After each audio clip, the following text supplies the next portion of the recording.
Good morning, everybody. Welcome to, I guess, officially day 2 of High Point Market. My name is Neil McKenzie. I'm the Senior Vice President of Marketing here at Universal. Welcome to our space. You're in the Learning Center. We will have, when it's all said and done, 11 events speaking on a variety of topics with great speakers like Gail Doby and many others that can help your business and hopefully help you make some new connections. We record every presentation that takes place in this space, and we'll email those out to you. So if you're registered for one of the events online, the good news is you'll get access to all of them. If you came to an event and we scanned you at the door, you'll also be on that list. And that takes about a week to get. If this is your first time to our space, we are a whole home offering. We have outdoor and new outdoor actually on floor 3. We have 2 new indoor collections on floor 2. And floor 1, we have special order upholstery, and we're actually now just getting into COM. We also have some really fun activations in our designer's lounge, including a beauty bar for some hair touch-ups if you need that before you hit the town later. We have some specialty cocktails, and we're also doing a pottery pop-up. And today's also Masters Sunday, which is probably maybe more important to me than this, but just being very candid. So we'll have some fun Masters-themed cocktails, and you can watch the Masters later if you're missing out. So that's where you'll probably find me. But anyway, please, if you want to experience any of the showroom, just check in the front desk. They'll be more than happy to get you connected and get you scanned in. And then everything in the showroom is tagged as well, so you can actually use a scanner, scan to your heart's delight, and then you'll get an email with everything that you found. So please do that and enjoy. And again, so happy to have Gail Doby here. Gail's been a speaker here a number of years and always brings tremendous insight, and I think just a collaboration with the group to hopefully leave you guys with something that'll help you for many years to come. So Gail, thank you for being here. All right, thank you so much, Neil. Appreciate it. All right, how many of you have been to one of my sessions before? Oh, wow. All right, love it when you repeat. Well, I'm going to make this really casual today, and this is workshop form, so we've given you a handout, and I want you to take notes and certainly ask questions throughout. We've got a mic runner right here. Kristen will help out, and if you want to ask a question, just raise your hand, and she'll run over and get you on the speaker. So I want to talk today about how to make more money. Anybody want to do that? Okay, I don't think anybody doesn't want to do that. So one of the first things I want to share with you is on your seat, I would encourage you to scan this code, this QR code. And this is a calculator that we created, oh gosh, years ago. And I did this because I was thinking about how hard it is for us to stay on budget. Anybody have a difficult time staying on budget? Okay. And do you ever have clients that get a little frustrated because you're going outside of budget? Yeah. Okay. So use this calculator. It is such a cool tool. And we have a training coming up. And when you scan this, it will invite you to a free session. And you can download it, the tool. It's free. And it will allow you to do all sorts of calculations. And you can figure out your pricing. It could be done by the hour. It could be priced by the square foot. You can do a fixed fee. There are so many things that you can do with a calculator. And it will help you put together room budgets and just all sorts of things. So I highly encourage you to use this tool. And if you want to make more money, that's one of the best ways to do it. And the other thing that it does, which I think is really kind of cool, is that it will take whatever the budget is. It backs out the sales tax, it backs out the markups, the freight, all of those things, and it tells you what the net dollars are that you have to spend on the project. And then you can break it into each of the rooms. So definitely do not miss this. It's something that took me months and months and months of work with our CFO team, and they helped me put this into a format that's really great. And then Daniel does a great training on that. So be sure and check this out. Okay, well, we've got a few more people walking in. Welcome. So let's talk a little bit about goals for this session. I want you to really think today about what you want for financial goals. And I want for you to think about what your mindset blocks are around money. Anybody have any of those? Yeah, just a few.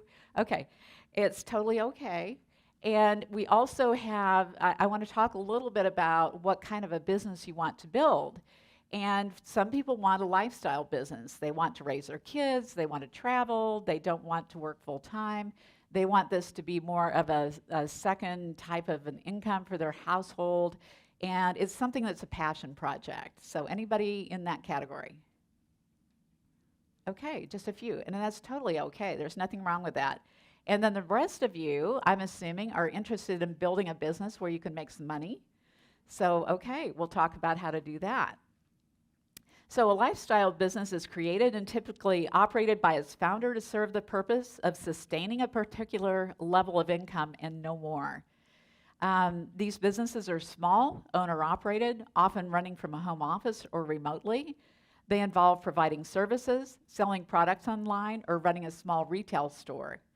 While lifestyle businesses may not be highly scalable or generate significant revenue, they still provide a fulfilling career for the owner by allowing them to work on something they enjoy with independence and control over their work-life balance.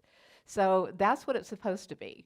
But I still see people getting burned out and tired and working really hard and going through a transition period. And I know Alfonso and I were talking at the beginning. He's working by himself. And how many of you work by yourself? Oh, wow. Okay, quite a few of you. I hope I talk you out of that. Okay, we'll try.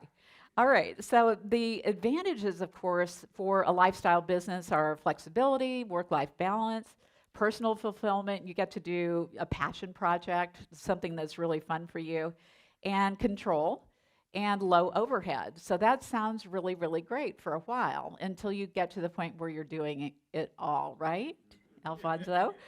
I told him I was going to pick on him today. And the disadvantages of the lifestyle business are limited growth potential, lower revenue potential, lower income potential, which is important, lack of resources, isolation, and dependence on the owner. So when you think about it, how many times, for those of you that are solo, have you wanted to go on vacation, but you feel guilty because you think, I can't really go on vacation because who's going to do the work? Right? So if you ever have that thought, it means that you're going to be held up from being able to really enjoy complete control and flexibility. So it's almost like this tug between the two things. And I would encourage you to think about hiring because it really will make a difference for you. So then we can talk about a growth business and what that is. So this means that you're growing beyond you as the founder of the business. And it means that you have to have a desire to build a team. And a team is a little bit scary, right? And hiring people is scary because you think, well, gosh, what if I don't have enough business to pay for them, right? So that tends to be the thinking behind a lot of people who are thinking about hiring and they're afraid of it. But on the flip side of this, the advantages of the growth business are flexibility, again, work-life balance, and also personal fulfillment. You get to grow other people. I think that's one of the most rewarding parts of my job is mentoring other people. Control, and you do less of what you don't enjoy. And if you don't like a lot of things, how many people love accounting here? Uh-huh, that's what I thought. If you don't love accounting, then that's one of the first things that most people get rid of. And I think that's an awesome job to hand off to somebody else. You also can make a lot more money and have a lot more security. So I'll give you just an example. This year, I have now had 5 people earn a net profit of $1 million. Think about that. This is after their salary.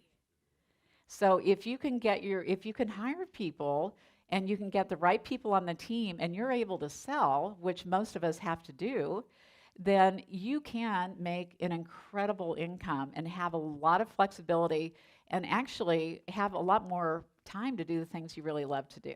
And a lot less of the stuff like accounting, which who loves that, really? Okay, so the disadvantages of the growth business, of course, complexity grows, and you might have that concern about the pipeline, like we talked about. Managing people, that's always interesting, and responsibility for other people's livelihoods. And it also means, and this is probably the most important piece, is that you have to grow personally in order to grow your business. And what that means is you need to have new skills. You need to be a leader, you need to delegate, you need to have other skills to be able to build the business, like sales skills. And if you do not have these yet, you can work on those because that is how you build your revenue and your income.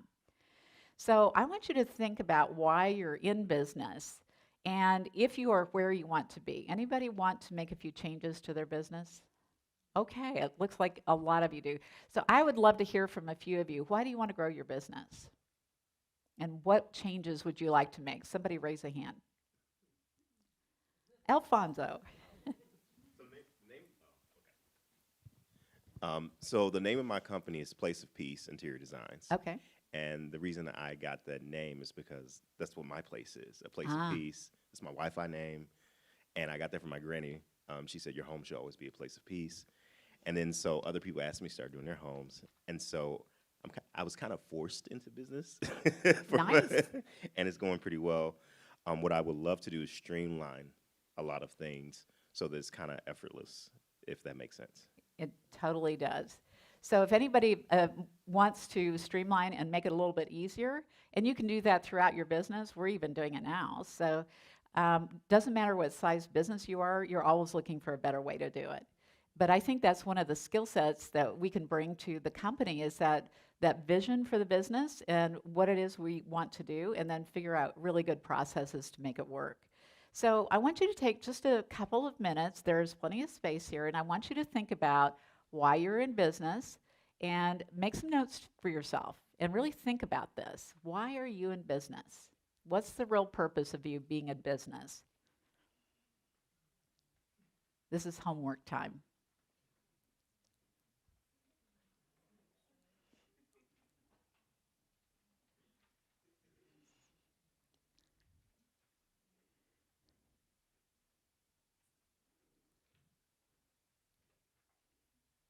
You don't have a pen? Okay. Even just think about one or two reasons that you want to do that.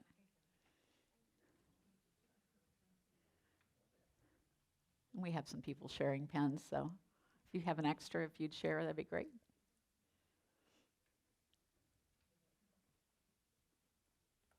I like homework. I want you to really think about this because, a lot of us get into business and we don't really have a plan when we're starting. And I will admit, I did not have a business plan for this business when I started it, and it is way different than I thought it would be 16 years later. And it is great. But I would tell you that I have a lot more plans now, and I'm very clear about what it is I want to do.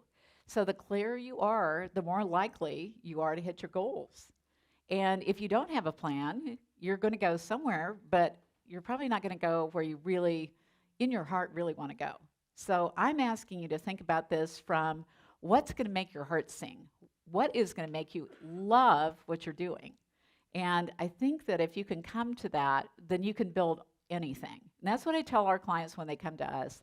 If you can figure out what your vision is, and we can help you with that, we can help you build the model because you need to know where you're going.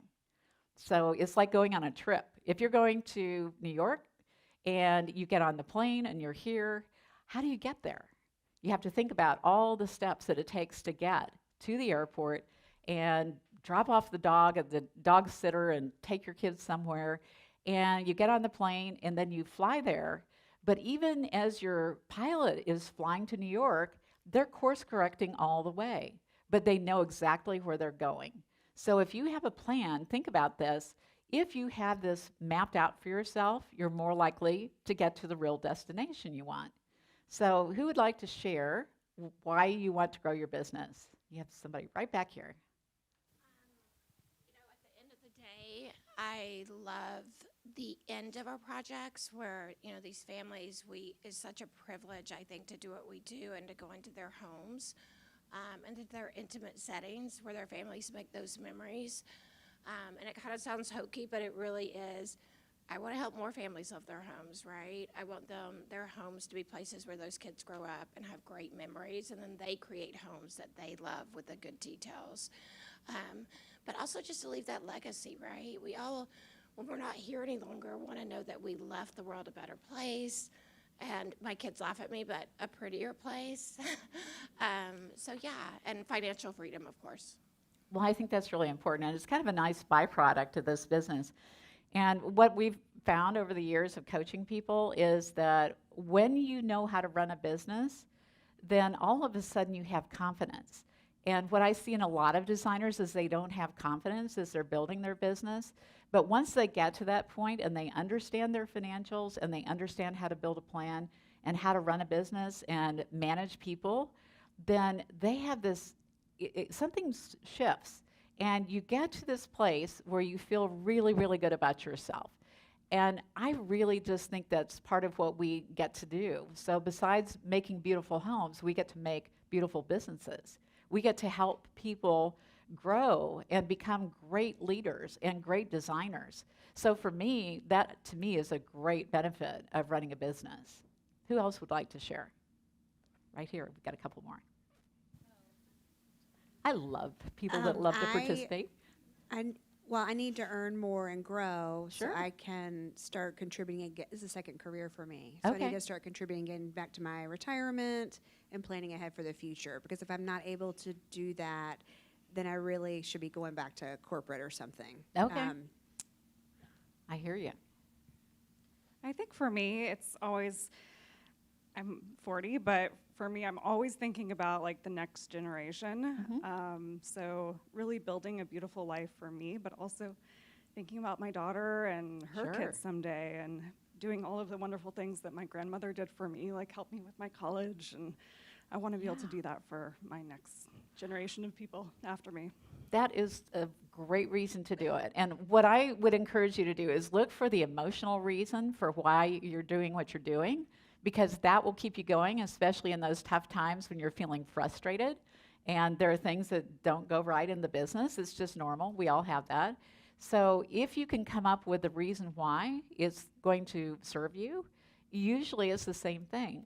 But that financial freedom is great. Having that option of being able to do what you want to do, you get to a point in life like where I am, where I'm working because I want to.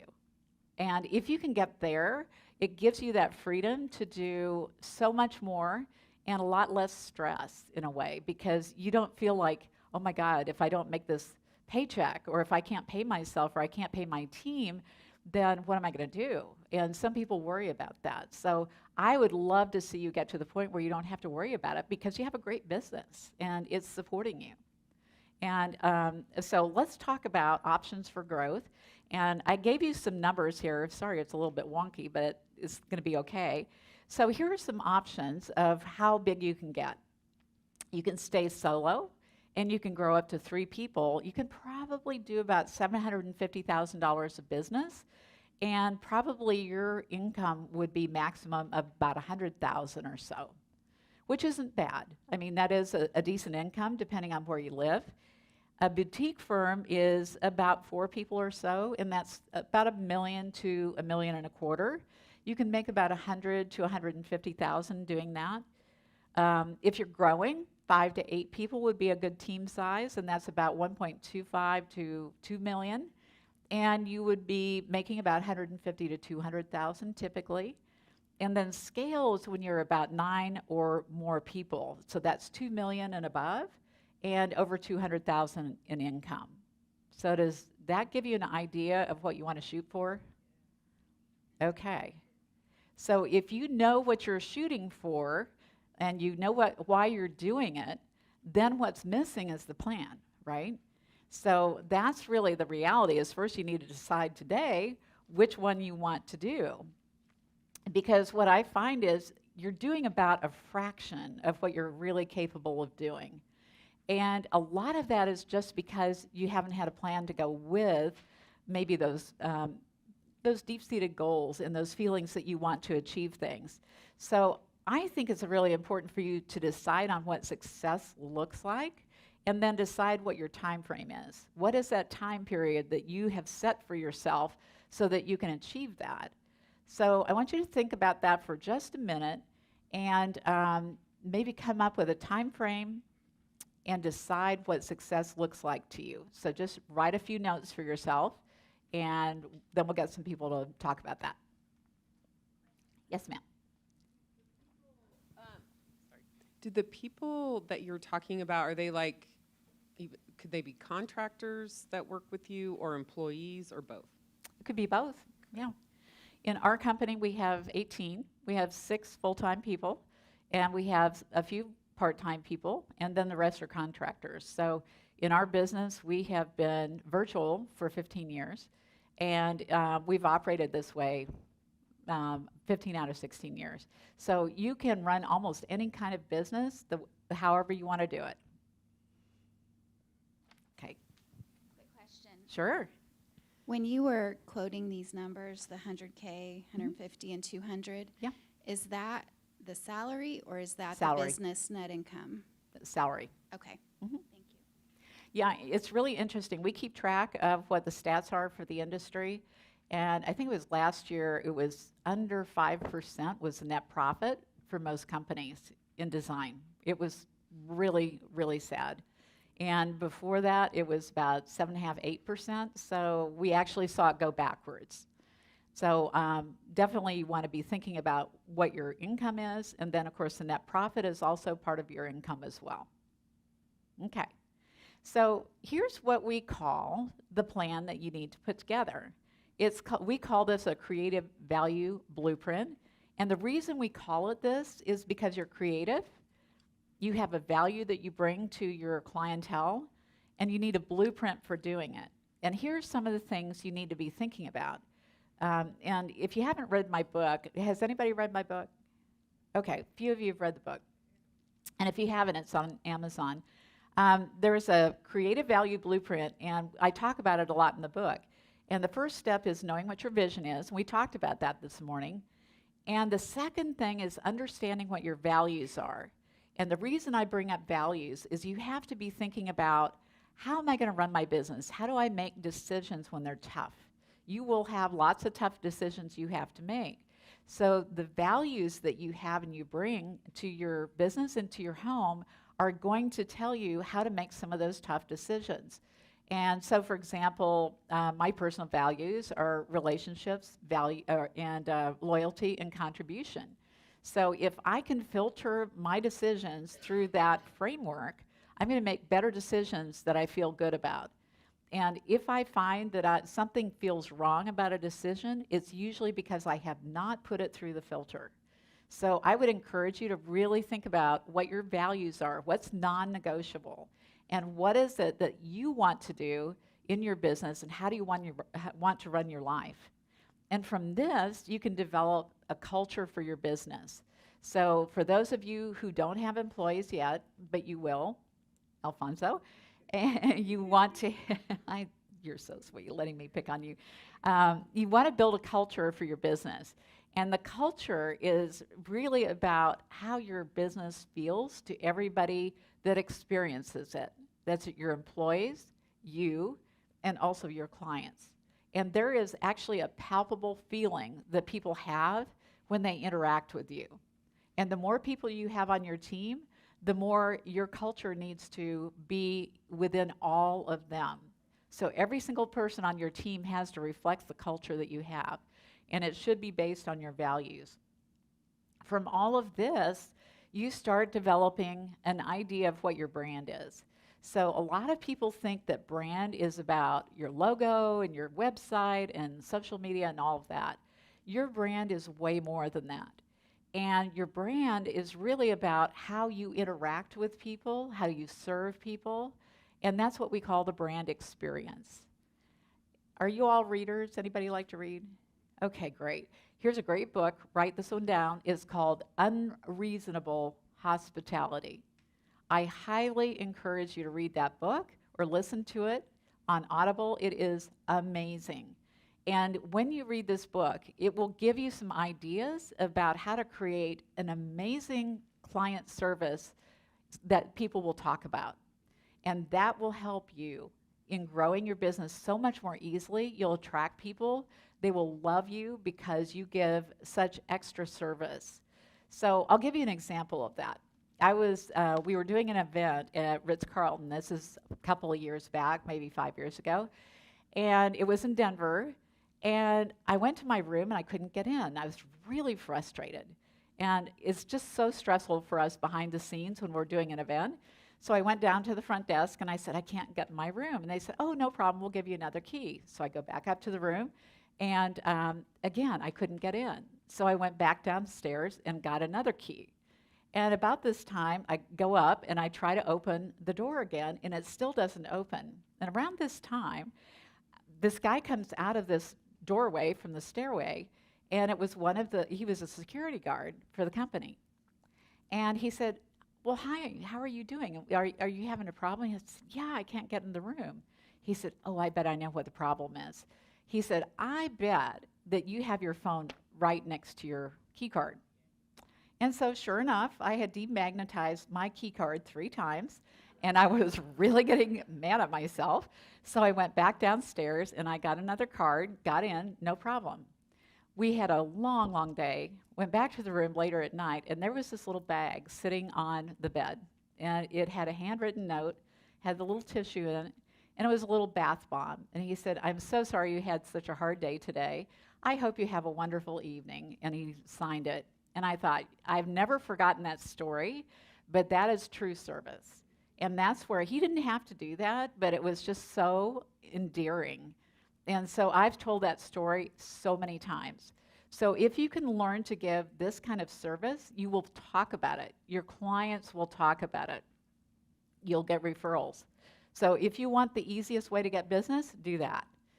So anyway, the brand experience, that becomes part of how you deliver what you do. So it's how we deliver our service that's even more important than logos and websites and all of those different things. Does that make sense? So if you can start thinking about how to make your business memorable, then you are going to have all the business you need. So the next thing beyond that, and of course this is the part that a lot of us don't like, but I happen to. I love spreadsheets. I am a spreadsheet geek, but financial knowledge. Financial knowledge is something that if you can get to the point where you feel confident and you feel like you understand the numbers, you're going to attract the numbers. So if you want more, you need to understand them and not be afraid of them. So that's important. And then also a structure for your business, systems and processes. How many of you have those documented? Okay, awesome. Good job. So think about what you need to define. So I'm going to have you take just a minute, those of you who have a pen or share one. Think about what you need to work on here, because this is a checkbox, so you can just quickly do that. What do I need to work on to be better?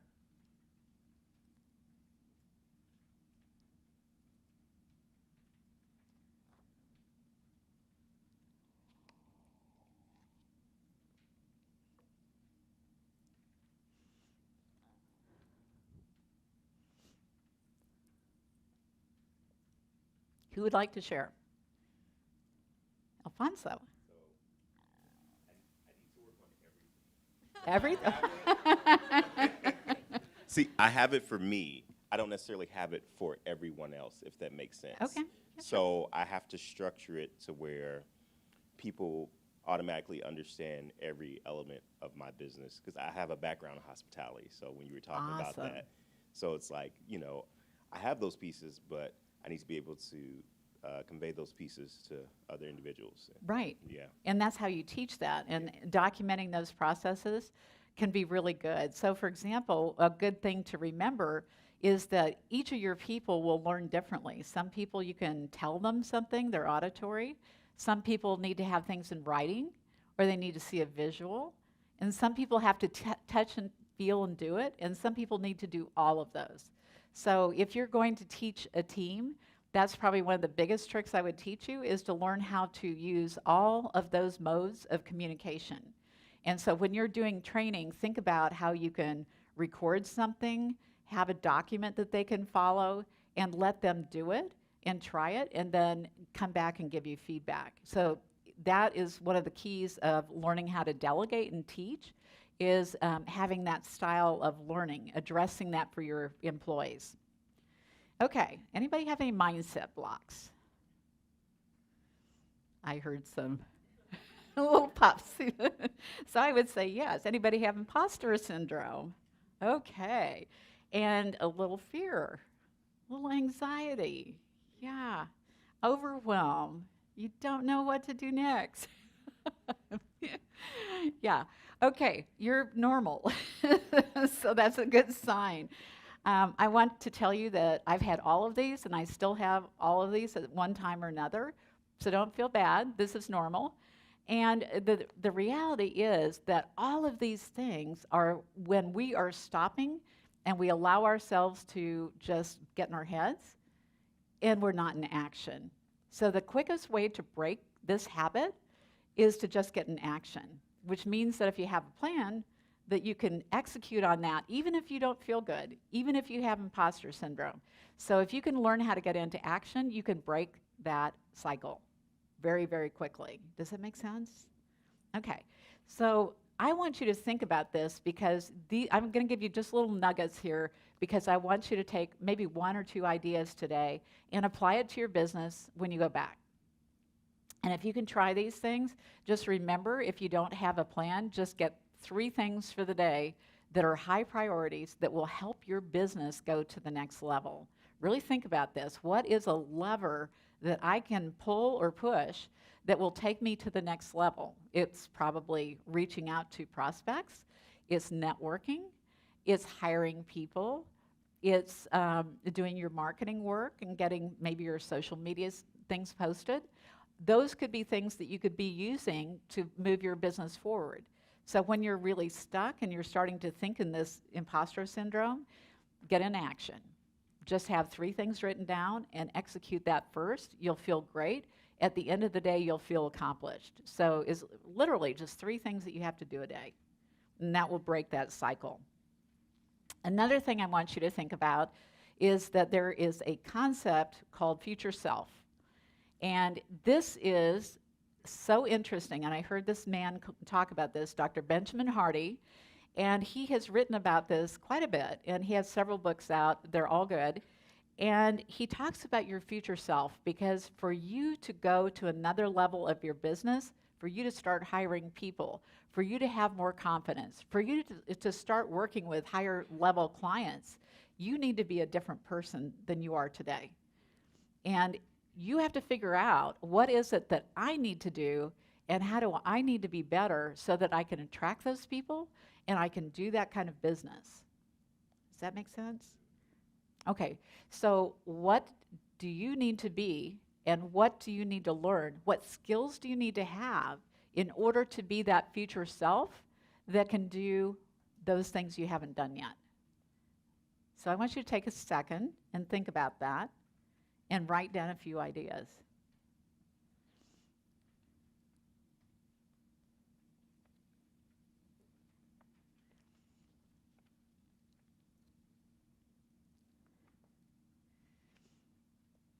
Who would like to share? Alfonso's grinning. Yes? Awesome. I'll share what my future self would look like. It's basically working on the culture of actually building culture or understanding culture more because like you said, you get in your head and you have all of the ideas and that's not going to everyone and everybody's not going to see it the same way you see it. So it's for me, it's learning how to just do more delegating and allowing people to be them and to bring their own creativity into the realm of building, of making the business succeed. That's exactly right. And I think the more that you can let go and just let people be themselves and not maybe try to do it your way, but try to do it within the framework of whatever your company's name is, what your way is. So think about it from that perspective and just know that you're putting up boundaries, but you're not trying to make them clones of you, right? So the culture, let me give you an idea of culture. So in our business, our culture words are positive intent, innovation, and you don't have to have these words, but you can steal some if you want. Innovation, collaboration, nurturing, initiative, and client service. So those are our 6 words that we use in our culture. And we use the acronym PICNIC so that I can remember those things.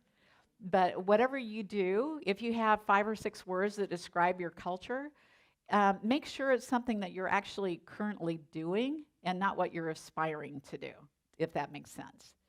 Okay? We have somebody here. Thank you so much for participating. It makes it so much more fun for me. Thank you. I have a firm of 17. Okay. What is the difference between values and culture? Because we have a mission, vision, values, but you just said you had culture statements, I think, Right, or culture. So what is? I don't have that. Okay. I think I want that. Okay. I love want what that. you got, girl. All right. Well, this is something that you can actually do as an exercise with your team and say, how would you describe the people in this room? How would you describe the people that work in this company? What are some of the characteristics and what is it they believe in within the company? And you can get together and then pick words, and get everybody to give you some words, and then come up with 5 or 6 words that describe your company. And if you can do that, the real test is getting it in writing and the defining what those words mean and actually giving examples of what those words mean. And if you can do this, it is different than the values. The values are what you hold personally, and you want to have alignment of values of the people within the company. So for example, if integrity is important, then you want high integrity people on your team. So you decide what is non-negotiable, but that doesn't mean it's a culture. The culture is how your business feels when people are interacting with you. Does that help? Okay. All right, we've got some more up here.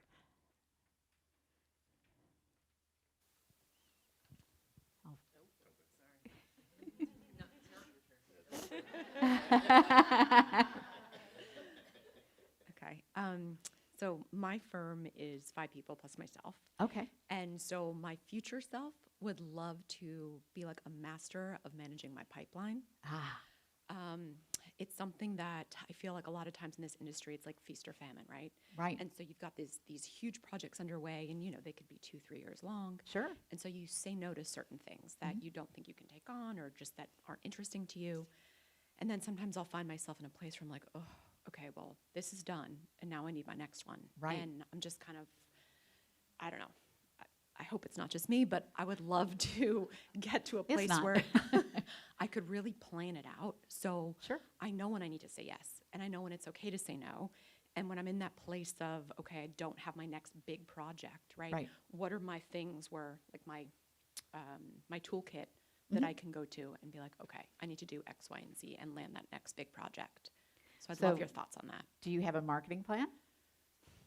I mean, I'm currently using someone for marketing, Okay. but it's only been like about 3 months. Okay. And so they're managing my social media and they're updating my website, but I haven't really seen the return on it yet. Right. And I don't know really when I'm supposed to see the return on it. It takes a while. But what I would suggest to you is a marketing plan is more than that. Okay. And I think what we often want to do is we want to hire somebody else to do it for us because we don't really want to do it because we're busy, right? And the reality is that's our number one job is bringing in business. We're the rainmakers of the business. So we have to have a plan for what we're doing. And so for us, it's networking. So we as the leaders of the business need to be doing that all the time. And the other thing that I would suggest to you, could you do me a favor and get some Kleenex for me? Okay. Is just remember that when you need to market the most is when you're the busiest. And I try to drill that into people because if you do not do that, you will have these big ups and downs in your cycle. I promise you it will happen. So if you don't want that, then start marketing when you're the busiest. So as soon as you have too much work, just remember if you do not do something about it right then, you're going to have an empty pipeline. Okay. Do you have cash flow projections? Thank you. Okay. And that's going to tell you, because you can start seeing where the drop-off's going to be. So a cash flow projection will actually help you, and you can then predict. So let's not be scared of numbers. Let's use our numbers, because that will solve some of your problems. Because then you'll say, oh, I'm too busy. Get busy. Get out there. Hustle. And start making a plan for how many people you're going to talk to every week. Is it going to be 1 a day? 3 a day? Just make sure that you're filling that future pipeline. Okay? And then I think Alfonso had one. We've got some more back here. So ultimately, my future self is fully creative. Love it. And so in order to do that, I have to hire people, but I have to. You do. He's talking himself into it. Yeah, I'm talking myself into it. I wrote down a few things, set up my pillars of organizational foundation. Yes. So streamline my overall business processes, HR onboarding process, because Oh, yeah. I've worked for companies who didn't have that, and it's very chaotic. Uh-huh. Personally, some certification courses. I have a mentor. I think she's here. I'm not sure, but she says She's there. I'm naturally. Oh, she's back there. Okay. She says I'm naturally creative, which you can't teach that, but having those certification courses, Sure. so I know what I'm talking about. Like I pick up things quickly, but I'm schooled out. Also, let people come on board. They've been asking me to come on board, so I think I'm gonna go ahead and do it. I'm just scared. I really am. It's okay. If you're scared, that's exactly when you should do it. Okay. Yeah. And then just set up my qualitative and quantitative, correlations, so I can set up my KPIs and ROIs. So I just, Yeah, make sure exactly. my financials are. Numbers. Yeah. Yeah. So, all right. I want you to love numbers, folks. And it really, once you start getting them, here's a great story. I have a client who was an architect and is an architect, and we're still friends, and she's great. And I remember she came into her second VIP day, and I said, okay, let's talk about your numbers. And she said, oh, I just don't understand them. I said, okay, well, that's okay. It's fine for right now, but I can teach you that. And she said, they go right over my head. And I said, no, seriously, give me an hour. Let's talk about this. And I'm going to show you how to read a P&L and a balance sheet. And she said, I just can't get it. And I said, yes, you can. So an hour later, she started crying. And I said, why are you crying? And she said, I get it. I finally get it. I cannot tell you how many people have cried during VIP days because of that. Stephanie, did you? I don't know if you did. But, it's just one of those things. If it's not your thing, before you walk in that door, my goal is for it always to be that you understand as you walk out the door, or within a year, you're starting to get it. Because once you do, then you know how to pull and push the levers to get what it is you want. But if you don't know the numbers, then you're guessing. And that doesn't get you where you want to go. I think we had 2 other people over here. Can you talk a little bit more about cash projection Sure. and what that looks like and Yeah. how you figure that out? Yeah. Okay. So do you know how to use spreadsheet? Okay. So you can do a cash in, and you can literally put the months across the top of this sheet. And so you list out your clients. What are the fees that you're going to collect, and how much do you think it's going to be each month for each client? Then you put in how much you think you're going to collect for proposals and any other cash that you're going to collect, and that's your total of cash in. Your cash out is going to be maybe an average of whatever your overhead costs are, and then whatever you're going to pay out for product. And so you put that into, again, by month, and then it's going to give you a total at the bottom that tells you if you're cash positive or cash negative. And if you start seeing a trend and you're looking a year out, you can see where you're going to have a hole and where you need to find some more projects. So wherever you see that hole, you need to be working 6 months earlier to make sure that hole is full. So if you're seeing that it's going to drop off in maybe November, then you should be working right now to be out there marketing. So cash flow is really helpful for understanding your business. Does that make sense? Kind of?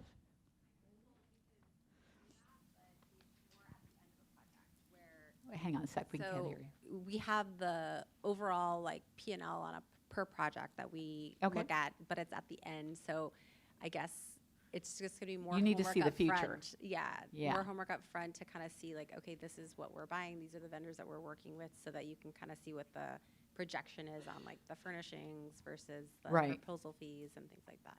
Yeah, and you want to predict that so that once you can predict that, and once you have a contract with somebody, you have a pretty good idea of what you're going to bring in from that project. And then you just lay it out by month, and you do it for each of your clients. Okay? So this is just something that this might be helpful. A balance sheet is about your past, a P&L is your present, and your cash flow is your future. You have to see all three of those to really understand your business. And the cash flow is one of the most important things that you can work on. So I encourage you to, if you don't know how to do that, I gave you a pretty good outline of that, but that'll help you. That again, one word. Oh, sure. The balance sheet is like your past. It shows you what transactions have already happened, but they haven't made it yet to your current P&L because you haven't run an invoice. Once you run the invoice, that shows up on your P&L. So all the cash that's sitting there, or maybe you've got client deposits, it goes from client deposits over to your P&L for revenue. And your vendor deposits end up going to your cost of goods sold. But it happens once the invoice is done. So it's past, present, future. Does that make sense? So that's why you have to understand all three of those statements, and they're not really that hard. So we have a great financial masterclass. Once you get on our list and you get this calculator call, that we do have that call occasionally, and we teach you how to read your P&L and balance sheet. So be sure and catch that class. Okay, let's talk a little bit about focusing on your, here are some of the things that you might be wanting to do. Build a team, delegate versus abdicate, and here's what that means, is you don't just give somebody something to do and then let them go. You need to check in with them, and you have to have a delegation process. So if you don't have a delegation process, then you're going to have a fail, and that's usually on you. Mm-hmm. Yeah, trust and verify. Lead versus micromanage. So micromanaging does not work. You will lose your employees if you micromanage. You need the processes and systems in place so they can do that, and you need to make profit at this. So you need to focus on your core business before you expand. And clarity about your ideal client is really important. So how many of you have an ideal client profile? Okay, a few of you. I encourage you to do that so you know who you're wanting to work with. And from there, you want to grow the size of your projects and grow the size of your contacts. And what I mean by that is when you want to grow your business, if you aren't where you want to be, you don't know enough people. That's a really simple nugget that you can just take to the bank. If you don't have enough business, you don't know enough people. So continuous marketing, build a relationship-driven business, and define your brand experience, which we talked about earlier today. Now I want to take a myth that a lot of people have believed for a long time, that they want to build passive income. How many of you would like that? Okay, we think that that's passive, but there's always work involved in passive income. So I think it's a misnomer, and I just get so frustrated when I hear people talking about that and trying to sell that as something, because you still have to work at this. It takes effort, but you can purchase a building, but guess what? You have to go look for it, and then you're going to renovate it, and then you're going to furnish it. But purchasing a building is one of the best things that you can do for your business, right, Steph? And then invest in properties. Those are ways that you can build your wealth. Design products and get royalties. You've got people like Universal. They have people that design product for them. You can do that for many of these vendors. You just have to start designing. Become an influencer and a brand ambassador. So those are some ways that you can make other money. But again, don't fall into that trap of believing it doesn't take time. It does. So you will be spending time doing that. But I would tell you, focus on your core business first before you start doing those other things. For everybody that buys a building, for about that whole period of time when you buy, you renovate, you move in, you're working to do a project that you're not getting paid for, plus it's costing you money. It's going to take you about at least a year to recover, right, Steph? Yeah, so it goes, when you go through that process, it's great to have the building, and it will be an asset for you, but you are going to lose some money for a period of time during the process of building that building or doing whatever you do to it, and then once you move in. All right, so begin with the end in mind. So I'm giving you structure. So hang on to this, take this home, really think about this. You might give yourself a day and just go think. Just spend some time and do this. But build a plan and think about your short-term as well as your long-term vision. So start with a 10-year and then go backwards to 5, 3, 1, and then break it down into 90 days, monthly, and what I call dailies. If you can go that direction and lay out overall what you're trying to accomplish, and then you get it all the way down to what you need to do every day, all you have to do is the dailies. And then it becomes less overwhelming. So that's how you build a business, is by really working backwards, having that vision, knowing what you're building, know how to get there. What is that structure? And then start doing the activities every single day. So it's kind of like exercising or eating right. Every single day that you eat the wrong thing, eventually it will catch up with you. Trust me, I know. So just think about this. So your journey is about thinking about your timelines, calendaring those actions. So instead of making a task list, put it on your calendar. Actually block this out on your calendar so you do those activities every day. And think about what needs to get done to take your business to the next level. Get the training you need. If you don't understand the business part of the business, I'm a coach. There are lots of other coaches that are out here. A bunch of them are speaking here at Universal. But find somebody who can show you the shortcuts and give you the path to getting where you want to go. And then take action every single day toward that goal and find an accountability partner. So if you can find somebody in your area that is also running a business that you can talk to, you've got a mentor. So, find somebody that can help you with that. Break everything down into numbers and actions that you can take. Think about how much you want to be earning every year. And what do you want to have in the bank by what date? Set a goal for yourself. And then from there, that helps you figure out how to price your services, how many clients you need, how big the projects need to be. All of those things you can calculate.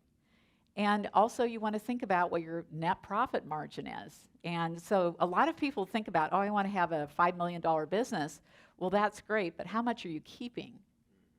And so focus on what the net profit is after all the expenses. That's more important than that top line. We call that the vanity line. This is the sanity line. So that's where you want to be, is looking at that sanity piece.